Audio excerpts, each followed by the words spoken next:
Today we'll be learning how to edit Kentmere 100 in Negative Lab Pro and Photoshop. Let's begin. To start off here, we are going to pull up Negative Lab Pro by pressing Ctrl-Alt-N. The type is negative, source is digital camera, color mode is black and white, pre-saturation is just set to default, and border buffer is set at 20%, so I don't have to manually crop the border for this conversion to work.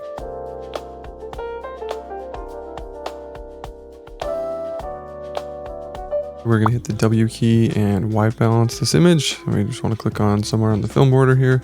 Now we are white balanced. So we will hit convert one negative, and dang, is Kentmere 100 a budget film? I don't know. This looks really good. There might not be too much to do to this one. This looks really good. All right, so to start off, I'm going to click apply here. For now, I need to rotate this photo. You can see that it's backwards. I scan with the emulsion side of the film up.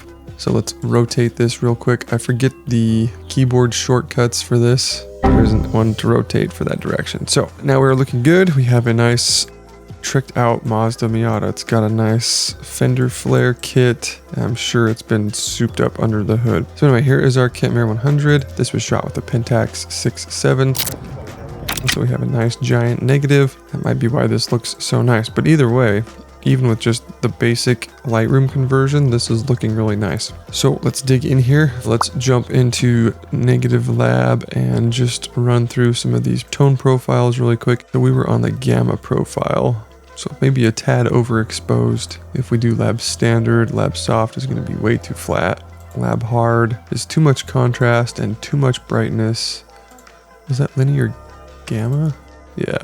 So linear gamma is a little bit dark, but I like where the rest of the photo lies, so we can definitely bump up exposure here. I don't remember if on black and white photos, if the advanced tab really makes a difference. Looks like there's a slight difference if you jump into smooth or precise. Huh, that's kind of interesting. There is a little bit of difference. You can see it in the bumper down here. There's a reflection. Interesting. We're gonna go with smooth. I like that a little better. Color process. I don't remember that one. That might be a new thing since there's been this update to Negative Lab 3.11. Hard to tell there. I don't think this is going to matter. Color first or tones first because it's black and white. The density may make a difference. Nope, no difference there. Oh, it's because we're running on version 2.3. Let's try this again. We weren't running on version 3.11. So we'll go with smooth. Can't tell a difference here. Color first, tones first. No way to tell difference. No difference there. Sometimes these selections don't do anything, so if they don't, you just work in the main edit tab or in Photoshop. So nothing's changing here. We'll just leave this alone and jump back to here. So I don't like to do a lot of adjustment in Negative Lab. I find that you have more control in Photoshop. So I'm not going to mess with white balance. I don't think that's going to do anything here because it's a black and white image. So we're just going to leave that alone. I am going to add some lab sharpening. Sharpening never hurts unless you over sharpen. So there's not much to do here. We left this on gamma. We checked some advanced settings and made a slight adjustment. And then there really isn't much to do other than your black clip or your white clip, which I think I've got it where I like it, at least for Negative Lab. So here's our before and after. Pretty minimal, just mostly brightening the image slightly. And then we'll click apply. And then really quick, while we're here in Lightroom, we will straighten this photo. And I will show you guys how to do that by jumping down to the transform tab and using the guided transform. This little cross pops up with a box. And all we need to do here is line up the cross with the edge of the film border as best you can. Sometimes it doesn't line up perfectly, so I'll use the top of the cross to line up the film border, and then just click and drag to the other side and try to line up the cross as close as you can. Sometimes it won't line up perfectly, and that's okay. You just do it the best you can, and Lightroom will correct this. Whoa, there we go. Okay, so we have those two. Let's click and drag over here on this side. Boom. Boom, and one more over here on the right side of the film border. Boom. There we go. Okay, So this scan was pretty straight just in camera, so there wasn't a lot of adjustment to be made, and that's okay. Sometimes these work out better than others. I have no idea how to close the guided transform tool other than by pressing the R key. So this pulls up the crop tool, and then we can come down and easily get rid of the parts of the image that aren't the film border. I think it looks cool. Some people like it, some people don't. If you don't like it, you can crop in very easily. Just continue dragging and you can remove your film borders just like this. Okay, now we are going to jump into Photoshop. So now we are in Photoshop. What we'll do here is grab the quick selection tool, which I believe is the W key. And what we're going to do is select the inside of the picture. Sometimes this can be a little bit difficult, but this photo is pretty bright.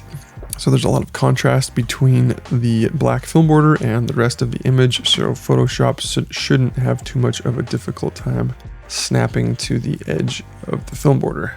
You can kind of see right here, it's struggling, but if you zoom in, sometimes that helps. And it didn't like that, but we can correct this by holding the Alt key and clicking and dragging. And then this will select the inverse. And hopefully, if we just carefully do this, there we go. Good, that's close enough. So we'll continue selecting the inside of the film border. You may be asking, why are we selecting everything inside the film border? I want to make adjustments to the image, but I don't want to make any adjustment to the film border itself. In this instance, the film border doesn't need to be adjusted, but sometimes for whatever reason, the film borders are lighter than they should be, and it looks kind of weird. If you would like to make corrections to your film border, it's easy to select the inside of the film border like we've just done. And I forget the keyboard shortcut. I believe it's Shift-Control-I. And you select the inverse.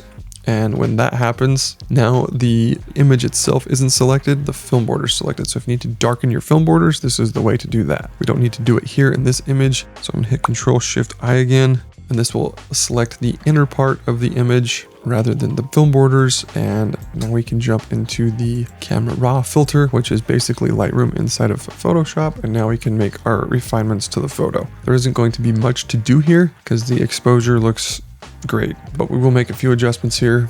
I do like to start down here in the curves panel. I don't actually use the graph. I just make adjustments on the sliders. I prefer those. I like starting with the darks and pushing them up a little bit and then bringing down the shadows to get like a deeper black. Sometimes I match these. Sometimes I give it a little bit more blacks. It just depends on the image. This one doesn't need a lot of correction, so we'll just kind of go with the flow here. But I do like pushing up the highlights a little bit to really make things pop. Jump up to exposure here. This doesn't need a lot of exposure adjustment, but we'll give it just a little bit. And then we'll add in some contrast. Push up the highlights a little bit again. It'll make really nice separation between the blacks, the mids, and the brights, the highlights. I'm gonna push up these shadows a little bit again. Push up the whites.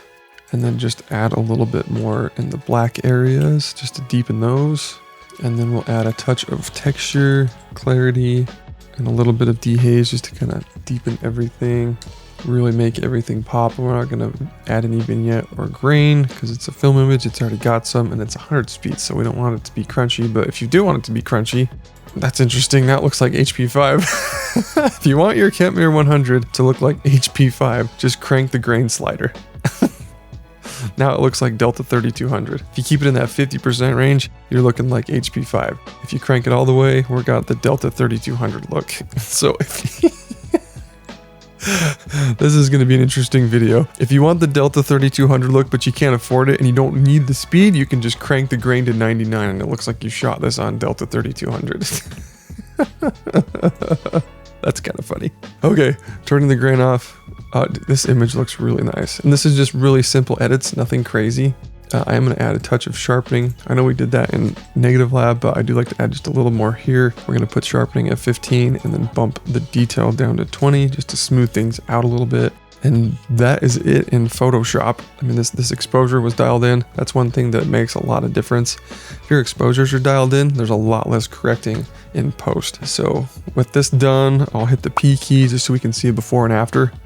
And there's not a lot of difference here other than we just brightened the highlight areas and then deepened the blacks and kind of lifted the shadows a little bit just for some really good separation. But that, like if you look at the tire area here, really cleaned that up. I just deepened that up, and the highlight bump, I just really made the text on the tire and the tread pop. So really nice. And then it just, the light reflecting off the car is popping really nice as well. So we will hit OK here. We can hit Control D to deselect this. And then at this point we would dust. I have a full video on how I dust my photos. I'm going to jump in here and do that really quick. Just want to jump in here real quick and just remind you that while you are dusting these film scans, that it can be pretty labor intensive on your computer. So make sure to save, Control S. I do that every pass and generally don't have an issue. Depending on your computer's specs, you may need to do that more, or you might be able to get away with doing it less. Okay, now that we've finished dusting, we can hit Control 0 to go to full screen view. There's a couple, oh, it's just like a little smudgy. I'm gonna hit this guy real quick, just get rid of that. I think we got her there. So Control 0 brings us back to full screen, and this is looking pretty good. Oh, did want to mention, I was gonna clean this up here at the bottom. I did forget to get rid of these, so I'm gonna do that quickly.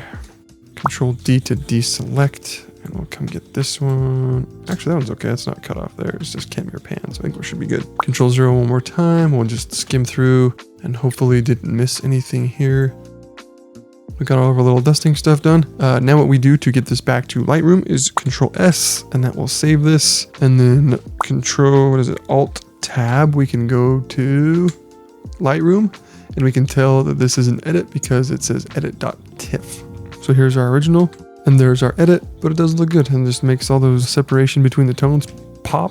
Anyway, if you haven't shot Kentmere 100, it's a really cool film. I know there was kind of mixed reviews when it first came out, but it is actually pretty decent. I've shot a little bit of it and I think it's good. Let me know if you want to see a comparison between Kentmere 400 and HP5. That'd be a fun comparison. Thanks for watching, and I'll see you guys in the next one.